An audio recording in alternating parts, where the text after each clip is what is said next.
everyone, this is Mamta Samaria Khandelwal and you are watching MSK Chemistry Class 10th CBSE Board Chapter 2 Acids, Bases and Salts हम discuss कर रहे हैं। आज का हमारा topic है acidic, basic and neutral salts.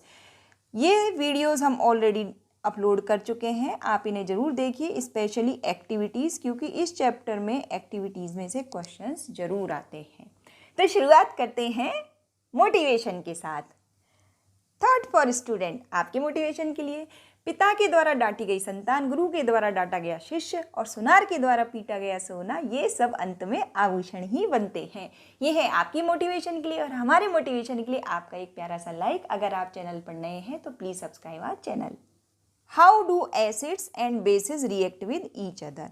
तो देखिए, ये बेस और एसिड ये आपस में जब भी रिएक्ट करते हैं तो सॉल्ट और वाटर बनता है और इसे कहते हैं हम न्यूट्रलाइजेशन रिएक्शन। ये रिएक्शन किस तरीके से होती है, इसका हम एग्जाम्पल लेते हैं। अमोनियम हाइड्रोक्साइड को जब हम वाटर में डिसॉल्व करते हैं तो ये NH4 positive ion and OH negative ion में डिसॉल्व हो जाता है, डिसोशिएट हो जाता है, और HCl डिसोशिएट हो जाता है H positive plus Cl negative में। ठीक है, अब क्या होता है, ये OH नेगेटिव और H पॉजिटिव आयन ये तो मिलके बना लेते हैं वाटर, और जो NH4 positive ion and Cl negative ion ये मिलके क्या बना लेते हैं, सॉल्ट। तो इस तरीके से ये न्यूट्रलाइजेशन रिएक्शन होती है, जिससे क्या बनते हैं, सॉल्ट एंड वाटर। ये कुछ इम्पॉर्टेंट सॉल्ट्स हैं जिनकी मैंने यहाँ पे रिएक्शंस लिखी है। ये हैं आपके बेसिस और ये हैं एसिड्स। अमोनियम हाइड्रोक्साइड और HCl की रिएक्शन से अमोनियम क्लोराइड बनता है। कॉपर हाइड्रोक्साइड सल्फ्यूरिक एसिड की रिएक्शन से कॉपर सल्फेट बनता है। Magnesium hydroxide and nitric acid की रिएक्शन से मैग्नीशियम नाइट्रेट बनता है। पोटेशियम हाइड्रोक्साइड और सल्फ्यूरिक एसिड की रिएक्शन से पोटेशियम सल्फेट बनता है। और calcium hydroxide and nitric acid की रिएक्शन से कैल्शियम नाइट्रेट बनता है। इसमें मैंने एग्जाम्पलर के एग्जाम्पल्स भी इंक्लूड किए हैं। अब बात करते हैं नेचर ऑफ सॉल्ट, यानी कि ये तो हमें पता है कि सॉल्ट किससे बनता है, एसिड एंड बेस की रिएक्शन से। तो इस सॉल्ट का नेचर क्या होगा, ये कैसे हमें पता चलेगा। सॉल्ट एसिडिक नेचर का भी हो सकता है, बेसिक नेचर का भी हो सकता है और न्यूट्रल नेचर का भी हो सकता है। तो ये हम कैसे पता करते हैं, तो सॉल्ट के एक्वा सॉल्यूशन में हम क्या करते हैं, pH पेपर डिप करते हैं। ठीक है, अब हम देखते हैं कि देखिए ये जो विवग्योर होता है हमारा VIVGYOR, ठीक है, तो ये येलो, ऑरेंज और रेड कलर ये किसको बताते हैं, एसिडिक मीडियम को pH पेपर के। ग्रीन बताता है न्यूट्रल मीडियम को, ओके। और जो वॉयलेट, इंडिगो और ब्लू ये कलर किसको बताते हैं, बेसिक मीडियम को। ठीक है, तो विवग्योर से बड़ी आसानी से बच्चों को ये याद रह जाते हैं। और मैंने यहाँ पे कलर भी उसी तरीके से बनाया, न्यूट्रल का ग्रीन बनाया है, बेसिक का ब्लू बनाया है और एसिडिक का, क्योंकि वो येलो, ऑरेंज और रेड होता है तो इसको रेड कलर से बनाया है। विवग्योर से आप याद रखिएगा। ठीक है, अब जो सॉल्ट बनता है वो कैसा होगा, न्यूट्रल होगा, एसिडिक या बेसिक होगा, इसलिए हमें कैसे पता चलता है। अगर स्ट्रॉन्ग एसिड और स्ट्रॉन्ग बेस से मिलके सॉल्ट बना है तो उसका नेचर होगा न्यूट्रल, यानी pH पेपर का कलर कैसा होगा, ग्रीन, और pH होगा 7। इसी तरीके से वीक एसिड और वीक बेस से जो सॉल्ट बनता है उसका नेचर भी न्यूट्रल होता है और pH पेपर का कलर कैसा आता है, ग्रीन। इन दोनों ही केसेस में pH पेपर का कलर ग्रीन आता है। और जो स्ट्रॉन्ग एसिड और स्ट्रॉन्ग बेस से जो सॉल्ट बनता है वो एसिडिक सॉल्ट होता है। देख सकते हैं यहाँ पे एक स्ट्रॉन्ग एसिड है तो वो डोमिनेट करता है। अब ऑब्वियस सी बात है, अगर एसिडिक सॉल्ट बनेगा तो उसका pH किस 7 से कम होगा। इसी तरीके से अगर वीक एसिड और स्ट्रॉन्ग बेस से, बेस यहाँ पे कैसा है, स्ट्रॉन्ग, इससे जो सॉल्ट बनेगा उसका नेचर होगा बेसिक और उसका pH होगा मोर देन 7। और आपके pH पेपर का कलर कैसा हो सकता है, वॉयलेट, इंडिगो, ब्लू, इनमें से कोई एक होगा। ठीक है, अब बच्चे को, स्टूडेंट को कैसे पता चले कि कौन सा एसिड स्ट्रॉन्ग है कौन सा वीक है, तो यहाँ हमने एक लिस्ट बना दी। Strong acid hydrochloric acid, nitric acid, sulphuric acid, weak acid acetic acid, carbonic acid and hydrogen cyanide HCN। Strong base KOH, NaOH और weak base aluminium hydroxide, copper hydroxide, zinc hydroxide and ammonium hydroxide. अब यहाँ पे देखिए neutral salt है, कैसे पता चलेगा, pH paper का कलर ग्रीन होगा। तो इसके एग्जाम्पल देखिए, सोडियम क्लोराइड किससे मिलके बना है, स्ट्रॉन्ग बेस NaOH और स्ट्रॉन्ग एसिड HCl के साथ। ठीक है, तो this is strong acid plus strong base. KNO3 किससे बना है, KOH प्लस HNO3 से, दोनों ही स्ट्रॉन्ग है। अब ध्यान दीजिए, दिस इज अमोनियम एसीटेट। ये किससे मिलके बना है? Week acid acetic acid and weak base ammonium hydroxide. इसी तरीके से जो अमोनियम साइनाइड बना है ये बना है NH4OH जो कि क्या है? वीक बेस, और हाइड्रोजन साइनाइड जो कि क्या है? Weak acid. इसका मतलब ऊपर वाले जो दो एग्जाम्पल है वो स्ट्रॉन्ग एसिड और स्ट्रॉन्ग बेस के हैं, और नीचे वाले ये जो एग्जाम्पल है ये वीक एसिड और वीक बेस से बने सॉल्ट के हैं। तो ये है आपका न्यूट्रल सॉल्ट के एग्जाम्पल। अब हम बात करते हैं एसिडिक सॉल्ट, यानी पीएच पेपर का कलर कैसा हो सकता है? येलो हो सकता है, रेड हो सकता है और ऑरेंज हो सकता है। जब इनके एक्वस सॉल्यूशन में आप डिप करेंगे तो पीएच पेपर कलर शो करेगा।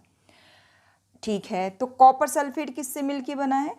CuOH का whole twice, that is base, और साथ में स्ट्रॉन्ग एसिड सल्फ्यूरिक एसिड। अब इसका एसिड स्ट्रॉन्ग है, इसके लिए इसका नेचर कैसा होगा? एसिडिक। इसी तरह एक जिंक सल्फेट को किसने बनाया? जिंक हाइड्रोक्साइड ने, और साथ में सल्फ्यूरिक एसिड से ये बना है। एल्यूमिनियम क्लोराइड AlOH का whole thrice, aluminium hydroxide plus HCl से मिलके बना है।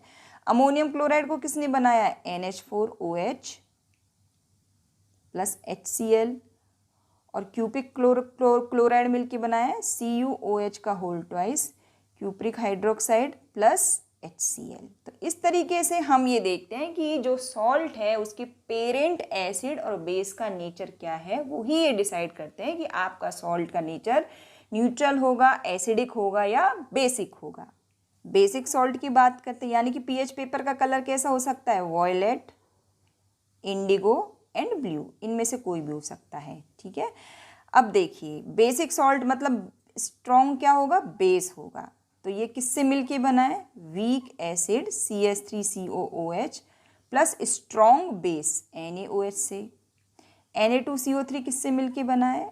NaOH, that is strong base, plus H2CO3 जो कि क्या है आपका? Weak acid.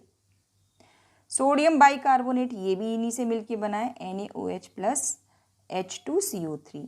सोडियम कार्बोनेट और सोडियम बाइकार्बोनेट दोनों के ही एक्वस सॉल्यूशन का नेचर बेसिक होता है, इसलिए इनको एंटासिड की तरह भी यूज़ किया जाता है। KCN मिलके बना है KOH प्लस HCN से। ठीक है, सो HCN कैसा है आपका? वीक एसिड, और KOH क्या है आपका? स्ट्रॉन्ग बेस, इसलिए आपके सॉल्ट का नेचर कैसा होगा? बेसिक होगा। अब क्वेश्चन बनता है इस पे कि फैमिली ऑफ सॉल्ट, अगर आपको कई सॉल्ट्स की एक सीरीज दी जाए और आपसे ये पूछा जाए कि किस फैमिली के सॉल्ट है, तो ये हम कैसे पता करेंगे? तो देखिए, salts having the same positive और negative radicals are said to belong to a family. अब रेडिकल से घबराइए मत, रेडिकल का मतलब होता है पॉजिटिव और नेगेटिव चार्ज वाली स्पीशीज। जैसे कि यहाँ पे अगर हम एग्जाम्पल देखें तो यहाँ पे सोडियम क्लोराइड, सोडियम सल्फेट यानी कि Na2SO4, और सोडियम नाइट्रेट यानी NaNO3। तो इसमें देखिए जो कॉमन क्या है? Na positive, Na positive, Na positive, और जो एनायन है वो अलग है। यहाँ पे क्लोराइड आयन है, यहाँ पे सल्फेट आयन है, और यहाँ पे नाइट्रेट आयन, जिन पे क्या है? Negative charge. तो यहाँ पे कॉमन क्या है? Positive radical. पॉजिटिव रेडिकल यहाँ पे कॉमन है जो कि क्या है? Na पॉजिटिव, इसलिए हम इसे कहते हैं फैमिली ऑफ सोडियम सॉल्ट्स। अगर नीचे हम एग्जाम्पल देखें तो नीचे क्या है? Sodium chloride, potassium chloride, ammonium chloride, और तो यहाँ पे कॉमन क्या है? Chloride ion. क्लोराइड आयन यहाँ पे कॉमन है, और पॉजिटिव आयन यहाँ पे Na पॉजिटिव है, यहाँ पे K पॉजिटिव है, और यहाँ पे NH4 पॉजिटिव है, जो कि क्या कहलाते हैं? रेडिकल्स। तो इसलिए इस फैमिली को क्या कहेंगे हम? Family of chloride salts. Next है पोटेशियम सल्फेट यानी कि K2SO4, सोडियम सल्फेट यानी कि Na2SO4, calcium sulphate CaSO4, magnesium sulphate MgSO4। तो इनमें हम देख सकते हैं जो सल्फेट है, सल्फेट रेडिकल कॉमन है, इसलिए ये क्या कहलाएंगे? Family of sulphate salts. तो फैमिली पता करना बहुत आसान है, आप देख लीजिए कॉमन पॉजिटिव रेडिकल या कॉमन नेगेटिव रेडिकल्स, उन सॉल्ट्स की जो लिस्ट आपको दी गई है उनमें क्या है। Reaction of metallic oxides with acid, ये बहुत इंपॉर्टेंट है। तो सबसे पहले तो हमें ये पता करना पड़ेगा कि ये जो मेटेलिक ऑक्साइड है ये एसिड्स के साथ रिएक्शन करेंगे भी या नहीं, और करेंगे तो क्यों करेंगे। तो मेटेलिक ऑक्साइड जो होते हैं इनका नेचर कैसा होता है, बेसिक होता है। तो ऑब्वियसली अगर मेटेलिक ऑक्साइड का नेचर बेसिक है तो ये एसिड के साथ तो रिएक्शन जरूर करेंगे और क्या बनेगा, सॉल्ट बनेगा और वाटर बनेगा। और ये रिएक्शन भी क्या है, न्यूट्रलाइजेशन रिएक्शन है। अब बच्चे को डाउट होता है मेटेलिक ऑक्साइड का नेचर बेसिक क्यों होता है, तो आपको एक एग्जांपल से समझाते हैं। मान लीजिए मेरे पास मेटेलिक ऑक्साइड CaO है। मेटेलिक क्यों, क्योंकि कैल्शियम मेटल है। अब अगर मैं इसका एक्वा सॉल्यूशन लेती हूँ तो क्या बनता है, CaOH का होल ट्वाइस। ये क्या है, बेस है। तो इसीलिए इनका नेचर कैसा होता है, बेसिक होता है। अगर आप मैग्नीशियम ऑक्साइड का एक्वा सॉल्यूशन लेंगे तो वो क्या बनाएगा, मैग्नीशियम हाइड्रोक्साइड। तो वो क्या है, एक बेस है। इसीलिए जो मेटेलिक ऑक्साइड्स होते हैं ये किस तरह बिहेव करते हैं, एज अ बेस। और जब बेस और एसिड की रिएक्शन होगी तो क्या होगा, न्यूट्रलाइजेशन रिएक्शन होगा और सॉल्ट बनेगा और वाटर बनेगा। जैसे कि यहाँ पे देखिए कैल्शियम ऑक्साइड की रिएक्शन हाइड्रोक्लोरिक एसिड से हो रही है तो सॉल्ट बन रहा है कैल्शियम क्लोराइड। सोडियम ऑक्साइड की रिएक्शन जब सल्फ्यूरिक एसिड से हो रही है तो सॉल्ट बन रहा है सोडियम सल्फेट। मैग्नीशियम ऑक्साइड की रिएक्शन जब हाइड्रोक्लोरिक से हो रही है तो सॉल्ट बन रहा है मैग्नीशियम क्लोराइड। तो इस तरीके से मेटेलिक ऑक्साइड्स की रिएक्शन एसिड्स के साथ जो होती है वो एक तरह से न्यूट्रलाइजेशन रिएक्शन ही होती है। अब सवाल ये उठता है कि क्या ये मेटेलिक ऑक्साइड्स बेस के साथ रिएक्शन करेंगे, नहीं करेंगे। दोनों का नेचर सेम होता है इसलिए न्यूट्रलाइजेशन रिएक्शन नहीं होगी। Reaction of non metallic oxides with base. तो ये नॉन मेटेलिक ऑक्साइड का नेचर कैसा होता है, तो पहले समझ लेते हैं इसके एग्जाम्पल्स से। जैसे कि यहाँ पे कार्बन डाइऑक्साइड, कार्बन क्या है आपका, नॉन मेटल है। और CO2 क्या है, कार्बन का ऑक्साइड। तो ये है नॉन मेटल का oxide. Sulphur dioxide SO2, sulphur is non metal. Sulphur trioxide SO3, sulphur is non metal. और ये इनके ऑक्साइड्स हैं। अब जरा ध्यान दीजिए, अगर मैं CO2 का एक्वस सॉल्यूशन लूँ जैसे कि H2 तो क्या बन रहा है, H2CO3 जो कि क्या है, एसिड है।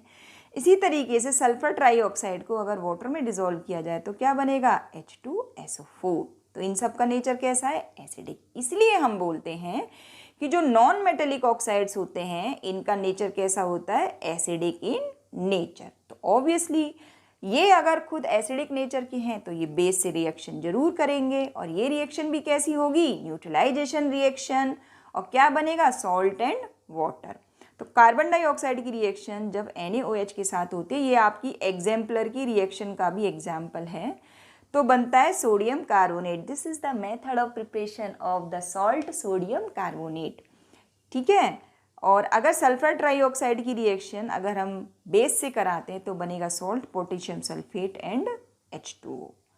ओके, तो अब क्या कुछ ऐसे ऑक्साइड्स हैं जो एसिड और बेस दोनों की तरह बिहेव करते हैं? बिल्कुल है, उनके बारे में भी डिस्कस कर लेते हैं। Few metallic oxides are amphoteric in nature. This is very important question. और इनके एग्जाम्पल क्या हैं, zinc oxide and aluminium oxide. Amphoteric ये क्या होता है, एम्फोटेरिक का मतलब होता है कि ये एसिडिक और बेसिक दोनों की तरह बिहेव कर सकते हैं। तो ये हम प्रूव कैसे करेंगे, ये देखिए यहाँ पे NaOH क्या है, बेस। तो यहाँ पे जिंक ऑक्साइड अब एसिड की तरह बिहेव करेगा और क्या बनेगा, ऑब्वियसली सॉल्ट ही बनेगा जो कि क्या है, सोडियम जिंकेट प्लस वाटर। अब देखिए यहाँ पे HCl क्या है, एसिड। तो जिंक ऑक्साइड बिहेव कर रहा है बेस की तरह और क्या मिल रहा है हमें, जिंक क्लोराइड जो कि सॉल्ट है प्लस वाटर। तो ये भी क्या है, एक न्यूट्रलाइजेशन रिएक्शन है। अब हम बात करते हैं एल्यूमिनियम ऑक्साइड की। सोडियम हाइड्रोक्साइड बेस है तो अब ये एक्ट कर रहा है एज अ एसिड। सॉल्ट बन रहा है अपना सोडियम एल्यूमिनेट और साथ में वाटर। दिस इज सॉल्ट और साथ में बन रहा है वाटर। तो ये भी क्या है, न्यूट्रलाइजेशन रिएक्शन है। एल्यूमिनियम ऑक्साइड जब यहाँ पे एसिड के साथ रिएक्शन हो रही है तो ये बिहेव कर रहा है एज अ बेस की तरह और सॉल्ट बन रहा है हमारा एल्यूमिनियम क्लोराइड और साथ में बन रहा है वाटर। तो आई होप आज का वीडियो आपको जरूर पसंद आया होगा। Please subscribe our channel. Thank you for watching MSK chemistry.